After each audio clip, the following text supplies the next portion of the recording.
The all-expansive world of IndyCar has seen a boatload of one-hit wonders. From drivers whose careers never materialized besides that one flash of triumph, to others who backed into a win entirely on accident. It's a good vein of stories that I've already tapped into twice on this channel. Well, I feel it's time for round 3, as in this video, I go over 5 more of the IndyCar one-hit wonders.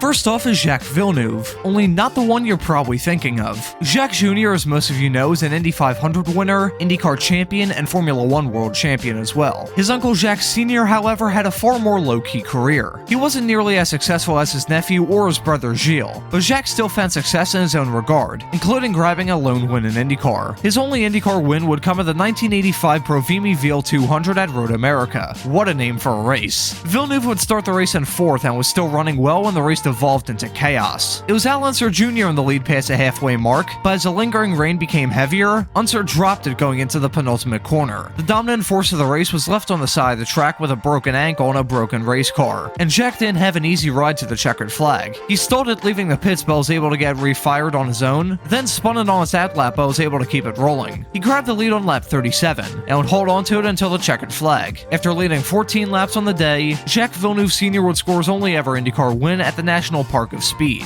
Funnily enough, the next driver on this list scored his only ever IndyCar win at the same track just 3 years prior.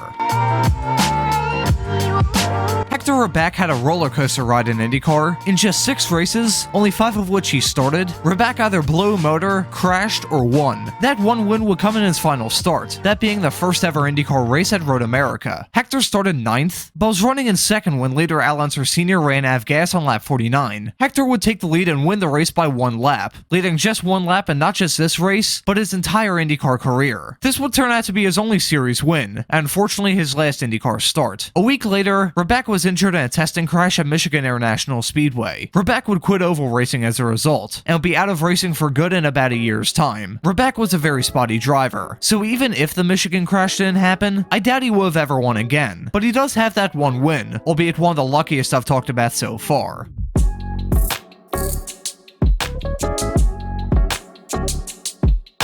Next up is Mauricio Gugelmin, a driver who is usually fairly middle of the road for all but one season. That year was 1997, and I've actually already covered that season on this channel, so feel free to check it out by clicking the card in the top right. Mauricio was a very consistent driver that year, and arguably should have scored more wins that season, but that one win did come, and it came at the 1997 Molson Indy Vancouver. Mauricio qualified for the race in 5th, and as drivers ahead of him ran into trouble, Gugelmin would gain control of the race and eventually take the checkered flag. Sadly for Gugelmin, 1997 was a one-off season, as a Pac West racing team slowly fell off a cliff starting in 1998, leading to the team's closure shortly after Gugelmin's retirement in 2001. But that doesn't take the luster off of Gugelmin's best year in the series, which saw his best points finish and his only ever IndyCar win.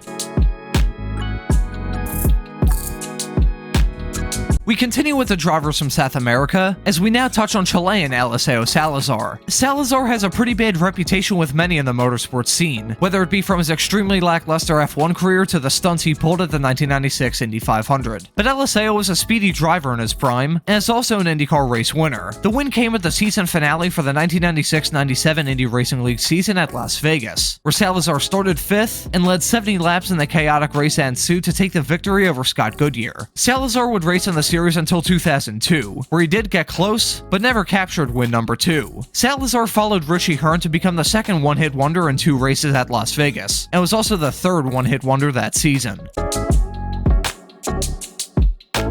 The other one of those one-hit wonders was Jim Guthrie. Guthrie was a fairly mundane driver, only finishing in the top 10 4 times in his 20 entries in the series. 3 of those top 10s came in the 1996-97 season alone, with one of them being a win. With his track record of being a mediocre driver, you'd expect that he backed into this win, but you'd be wrong. At the 1997 Phoenix 200, the race was highlighted by a race-long dogfight between Guthrie and Tony Stewart. The duo led nearly 80% of the race, Guthrie at 74 laps and Stewart at 85. The two were only split by a tick over 0.8 of a second at the checkered flag, but it was David beating Goliath as Jim Guthrie beat the eventual champion of Stewart. This was the peak of Guthrie's career, as his time in IndyCar ended with a faint whimper only a few years down the line. He would go on to run a team in Indy Lights, and would later be suspended by IndyCar along with his son Sean thanks to some chicanery the two had pulled during the 2009 Indy Lights race at Kansas Speedway. Guthrie's faded into obscurity in the world of IndyCar, but the one thing that still stands over 26 years later is the time that Jim Guthrie beat the odds and claimed his only ever IndyCar win. I hope you enjoyed some of the stories I mentioned in this video. They weren't the most remembered in the world, but I still think they were pretty cool. Now I'll pass it off to you. Which of these stories do you think was the coolest in your opinion? I'd love to hear what you choose in the comments. Thank you all for watching, and have a great afternoon.